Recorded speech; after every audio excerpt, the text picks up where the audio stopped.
Bismillahirrahmanirrahim. Assalamualaikum warahmatullahi wabarakatuh. Alhamdulillahi rabbil alamin. Wassalatu wassalamu ala rasulillahil karim wa ala alihi wa sahbihi ajma'in wa ba'd. Saudara-saudariku dimanapun Anda berada, semoga Allah subhanahu wa ta'ala memuliakan, menyehatkan, melindungi kita sampai dengan detik ini kita dapat bersua. Dan lebih dari itu, semoga Allah subhanahu wa ta'ala senantiasa memberikan taufik, panduan untuk menjalani kehidupan di dunia ini agar mendapatkan rahmat Allah subhanahu wa ta'ala yang bisa kita bawa pulang menghadap Allah pada hari kiamat kelak, insyaallah. Teman-teman, kali ini kita ingin berbagi pesan yang sangat singkat, yang dalam singkat ini kita ingin mengingatkan baik kepada diri saya pribadi dan kepada kita semua tentang satu bagian dari ayat Al-Quran yang kiranya penting kita renungi, yaitu Quran surah ke-81 At-Takwir di ayat ke-26, saat Allah subhanahu wa ta'ala berfirman, "Fa'aina tadhhabun?" Maka engkau itu sesungguhnya mau kemana? Ayat yang singkat tapi begitu padat dan sangat mendalam, memberikan satu kesan yang cukup menusuk ke dalam jiwa setiap manusia. Pertanyaan yang datang langsung dari pencipta kita, sesungguhnya engkau mau kemana? Allah sudah menjelaskan mengapa kita diciptakan. Allah sudah memberikan jalan kehidupan bagi kita dan menerangkan konsekuensi di balik pilihan-pilihan yang kita tetapkan untuk menempuh jalan-jalan yang dimaksudkan. Bila benar, resikonya seperti ini. Bila salah, konsekuensinya demikian. Maka, di antara sekian manusia yang telah mengetahui semua konsekuensi itu, terkadang masih mengedepankan bujukan-bujukan atau bahkan pengaruh-pengaruh nafsunya agar bergeser dari nilai-nilai kebaikan, bahkan nilai kemanusiaan yang telah Allah tetapkan. Ketika Allah menyampaikan, "Tidaklah aku ciptakan jin dan manusia itu kecuali untuk menaati aku, untuk beribadah kepada aku." Jadi sifat menjalani kehidupan di muka bumi ini adalah dilandaskan pada kepatuhan kita kepada Allah subhanahu wa ta'ala. Kepatuhan itulah yang disebut dengan ibadah. Patuh, tunduk, patuh, bahasa Arabnya itu disebut dengan Islam.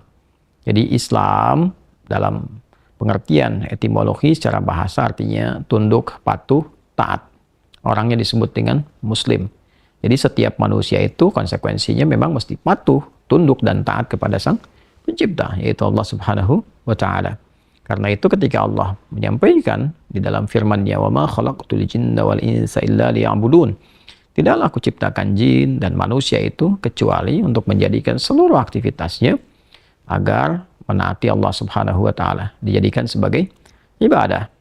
Jadi kita dari bangun tidur sampai tidur itu sejatinya adalah memetakan kurikulum untuk menaati Allah dalam bingkai ibadah. Dilatih dalam bentuk ritual. Ritual itu untuk mengaktifkan titik spiritual kita, titik roh kita. Segala yang terkait dengan roh disebut rohani. Jadi dalam diri kita ini ada spiritnya, ada rohnya. Dan itu adalah titik latihan pertama untuk mengaktifkan ya titik-titik kebertuhanan. Jadi ketika Allah sampaikan, "Tidaklah aku ciptakan engkau kecuali untuk menaatiku." Nah, titik ketaatan itu ya disebut dengan titik ritualnya. Ibadahnya ibadah ritual, ya keadaannya keadaan spiritual, itu yang penting kita aktifkan dulu. Itu sebabnya diminta kita sholat untuk mengoneksikan diri kita, mengaktifkan sinyal itu dengan Allah subhanahu wa ta'ala, dengan Sang Pencipta. Sehingga ketika terkoneksi, terbangun kesadaran dari dalam diri kita sebagai sebuah fitrah. Nanti kesadaran itu yang akan membimbing bagian dari sifat intelektual kita, titik intelektual, ya IQ itu, ya intellectual question. Kemudian nanti titik fisik kita, physical question. Jadi nanti yang menggerakkan adalah titik spiritualnya. Ini yang memberi perintah. Kalau akal itu masih objektifnya normal saja. Karena dia hanya mengkonstruksikan pikiran, mengolah data, ya, jadi informasi menjadi knowledge. Knowledge itu yang akan diteruskan kepada fisik untuk dieksekusi. Ya, bagaimana nanti lisan bicara? Seperti apa konstruksi bicaranya? Mengatur katanya bagaimana? Memilihnya seperti apa? Menjelaskannya bagaimana? Tapi perintah untuk melakukan itu sumbernya dari sini. Ya, dari titik terdalamnya. Di dalam itu cuma ada dua. Ada jiwa takwa, ada jiwa fujur. Fa'alhamaha fujuraha wa taqwaha. Maka di dalam diri manusia itu, di titik paling dalamnya itu ada nilai kebaikan, disebut dengan takwa, karakter moral kebaikan. Ada yang buruk disebut dengan fujur. Nama lainnya disebut dengan nafsu. Karena dari fujur keluar su, melewati nafas. Nafas ketemu su jadi nafsu. Quran surah ke-12 ayat 53. Wa ma ubarni'un nafsi innan nafsa la'ammaratum bisu illa ma rahima rabbi. Maka semua tindakan kita, menatap, mendengar, berbicara, bertutur, sampai dengan berjalan, ujung kepala sampai ujung kaki, yang kita jadikan sebagai bagian dari perangkat beraktivitas itu, semua tatanannya, perintahnya kalau tidak dari takwa, adalah dari fujur. Kalau bukan dari sifat baik, sifat buruk yang bersumber dari nafsunya. Maka semua kegiatan yang kita desain dalam setiap hari itu, kita tata. Dan Allah tanya, baik, engkau untuk apa bekerja? Ya Allah, saya ingin mencari rezeki. Baik, bagus. Untuk dapat uang. Setelah dapat uang mau kemana? Pengen kaya. Setelah kaya mau ngapain? Beli ini, beli itu. Setelah itu mau ngapain? Ditanya terus sampai ujungnya. Fa'aina tadhhabun. Sampai ke titik puncaknya. Kalau kamu sudah meraih apa yang kamu inginkan itu, harta sudah banyak, terkumpul, sudah mewah, rumah sudah megah, mobil melimpah, hidup juga kaya begitu rupa, terus mau ngapain? Ya. Maka orang-orang yang bingung pada akhirnya dia mencari-cari ketenangan. Akhirnya balik lagi, sudah kaya segala rupa, cuma cari ketenangan, akhirnya balik lagi ke desa, nyewa gubuk, nanam kangkung, nanam cabai. Terus kalau memang dengan seperti itu bisa bahagia, kenapa selama ini kerja keras mendapatkan sesuatu yang dikumpulkan? Balik ditanya. Kamu kedudukan pengen jadi apa? Terus. Yang di militer pengen dapat bintang 1, 2, 3, 4. Kalau perlu, jenderal besar, bintang 5. Setelah itu mau ngapain? Mau diarahkan kemana semua itu? Karena pada akhirnya semua bintang akan berguguran. Ya, wafat juga, meninggal juga. Kalau sudah selesai, purna, selesai. Demikian yang punya ilmu, punya jabatan, macam-macam. Mau diapain? Ya, ketika semua titik itu mencapai pada titik jenuhnya, di akhir itu akan balik kan. Ya, jabatan purna, harta juga jenuh, ya. Nah, di titik itu kita disadarkan, ditanya, mau kemana? Maka dijawablah dengan jawaban yang sangat mendalam. Inni dzahibun ila rabbi sayahdin. Yang terbaik adalah katakan, saya ini menyiapkan bekal untuk berjumpa dengan Rabbku. Itu jawaban yang paling indah. Ya, jadi kalau ditanya, mau kemana hidup ini? Kata Quran jawab, aku menyiapkan bekal untuk kembali dan berjumpa dengan Rabbku yang telah menciptaku.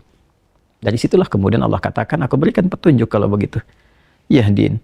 Ya, aku berikan petunjuk kata Allah. Jadi orang-orang yang menyiapkan semua aktivitasnya dan dia lakukan untuk Allah, berjumpa dengan Allah, maka Allah akan berikan petunjuk dalam setiap aktivitas kehidupannya. Diberi petunjuk bagaimana mata memandang, telinga mendengar, lisan bicara, sampai kaki berjalan. Sehingga dia betul-betul menjadi pengabdi dari Rabb-Nya yang maha menyayanginya. Pengabdi disebut dengan abdun, jamaknya disebut dengan ibadun.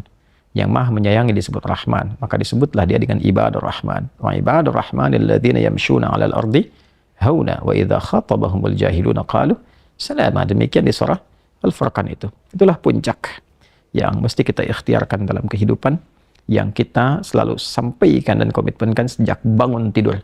Dan kita katakan, Alhamdulillahilladzi ahyana ba'da ma amatana wa ilaihin nusyur. Terima kasih ya Allah, segala puji hanya milik-Mu yang telah memberi kesempatan hamba menjalani kehidupan. Padahal Engkau telah tahan nyawa hamba tadi dalam tidur. Sesuai ajal Kau berikan kesempatan. Hamba berjanji ya Allah, hamba akan menyebar beraktivitas untuk mencari bekal menghadap-Mu.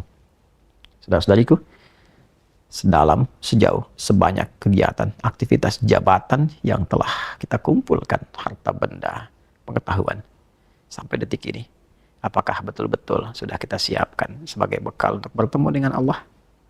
Atau hanya sekedar mengumpulkan semua itu tanpa arah, yang pada akhirnya bertemu dengan kejenuhan kembali? Renungkanlah malam ini, malam Jumat. Jumat saat manusia pertama diciptakan, diturunkan di surga, mengawali misi di dunia, diwafatkan, dan di titik itu kita akan berpisah dengan dunia. Saat azan berkumandang, nampak jelas seluruhnya. Semoga Allah muliakan kita. Selamat merenung. Allahu Akbar. Allahu Akbar. Subhanakallahumma bihamdika, nasyhadu an la ilaha illa anta, nastaghfiruka wa natubu ilaik. Alhamdulillahirabbil alamin. Assalamualaikum warahmatullahi wabarakatuh.